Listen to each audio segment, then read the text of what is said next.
Kelly, Editor-at-Large, The Australian, one of the best-known people in this country, at least to the intelligentsia, but to many others.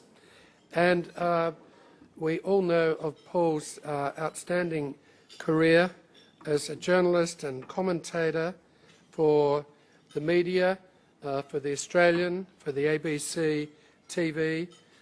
He's covered Australian governments since the time of Gough Whitlam. But tonight, Paul is going to talk and he's on Prime Ministers and crises. And he's also going to be able to answer questions when he's finished talking. So, Paul, thank you very much for coming. We're looking forward to your talk.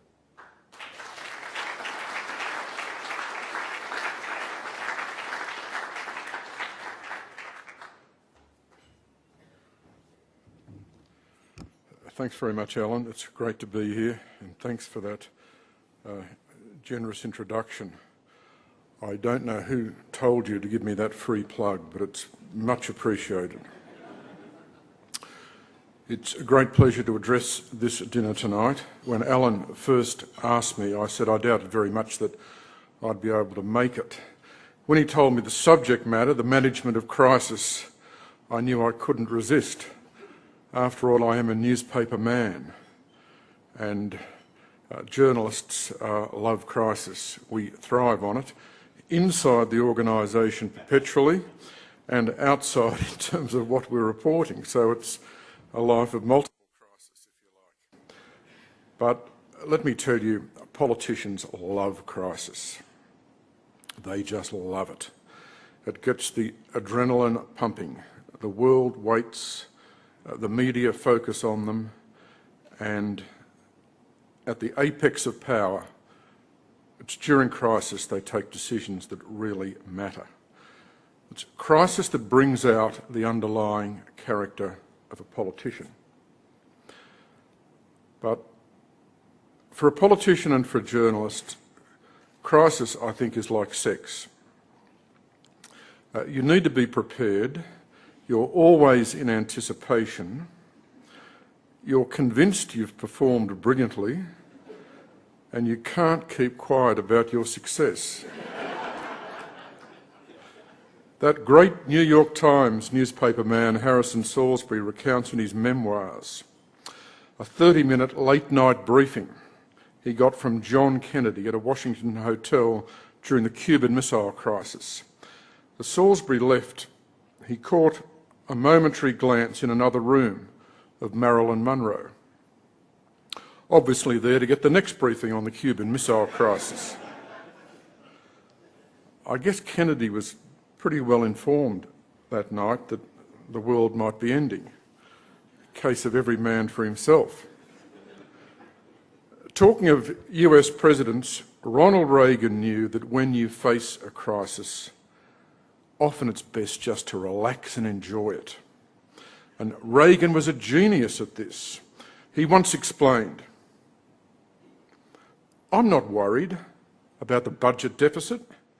It's big enough to take care of itself." The Vietnam War, of course, was a terrible crisis. Fortunately, that prominent Democrat, Hubert Humphrey, who fortunately never became president, on one occasion told a television interviewer, "No sane person in this country likes the Vietnam War, and neither does President Johnson." LBJ is one of my favourite politicians. When he met German Chancellor Ludwig Erhard, the German said to him, "Mr. President, I understand you were born in a log cabin." Now for Johnson, this was like making pancakes. He replied, "You're wrong, Mr. Chancellor. I was born in a manger."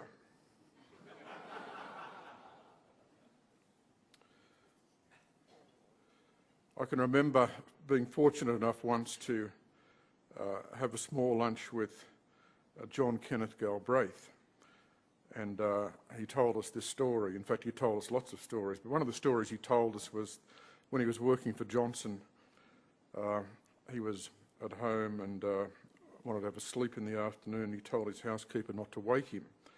The President rang, of course, and the housekeeper told the President that he was not to be woken, and the President insisted, and the housekeeper said she knew who was her boss.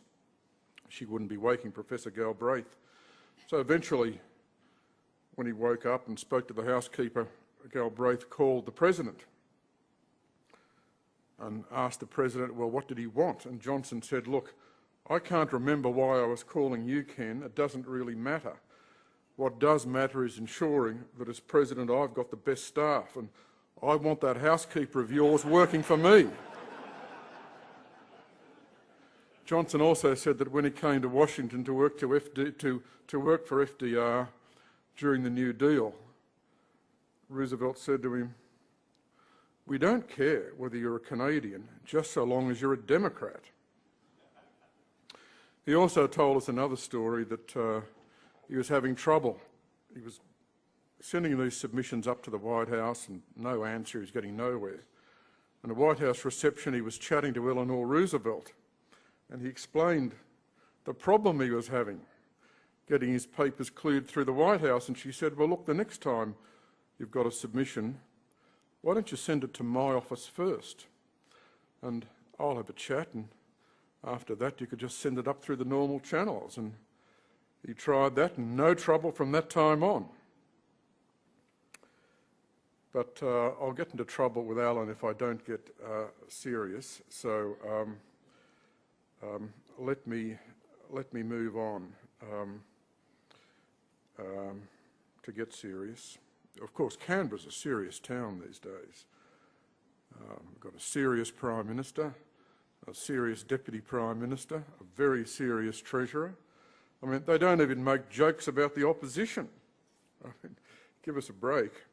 I can remember Paul Keating, after he won the 1993 election, saying to me, I always like small parties, and the Liberal Party is about the size I like.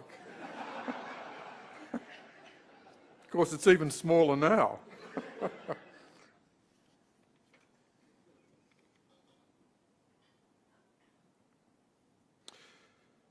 If crises for politicians are a little bit like sex, I think crises for bureaucrats are more like slow torture. At the peak of the global financial crisis, Tim Geithner, US Treasury Secretary, was sleeping in his office for about 10 days. Crisis means that the bureaucrats have to think outside the circle.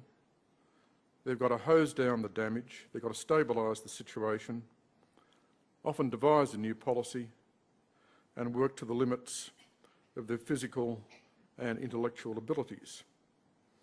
With the result, of course, of the politician getting a lot of the credit if they succeed and seeing their careers slowly die if they fail. For me, modern government is beset by a contradiction. It's about the quest for stable and predictable outcomes, yet it's also about the supreme task of crisis management. Politicians are made and broken by the way they handled crisis. And crisis has the potential for shock, horror, beauty and destruction. We should think all the time about the methodology of crisis and the means used to address it. Crisis can mean, and often does, a greater role for government. Is that the right solution? Crisis can also mean a greater role for markets. We saw a lot of crisis in this country in the 1980s with the economy, and the upshot of the response was a greater role for markets. We're seeing a lot of economic crisis today, and the upshot so far is a greater role for government, highlighting the different nature of the crises, but perhaps the different eras in terms of responses. Crisis can be terribly difficult because often governments can't control outcomes. A very good example here is the waterfront crisis under the Howard government. The Howard government came in, pledged to reform the waterfront. There was one trouble with this. Governments can't reform waterfronts. Governments can help the reform. Only, at the end of the day, employers, by taking tough action, could do that. And one of the consequences of the waterfront crisis was that the Howard government supported the employer, Chris Corrigan, but it was hostage to Corrigan's tactics, totally hostage to those tactics. So crisis is difficult, particularly if the solution to the crisis has got to be outsourced to another agent with the governments acting only as a catalyst and facilitator. The other point to make is that crisis often involves a new role for stakeholders. The key to crisis is ensuring that there is political support, and fundamental to that is a new role for stakeholders in the outcome.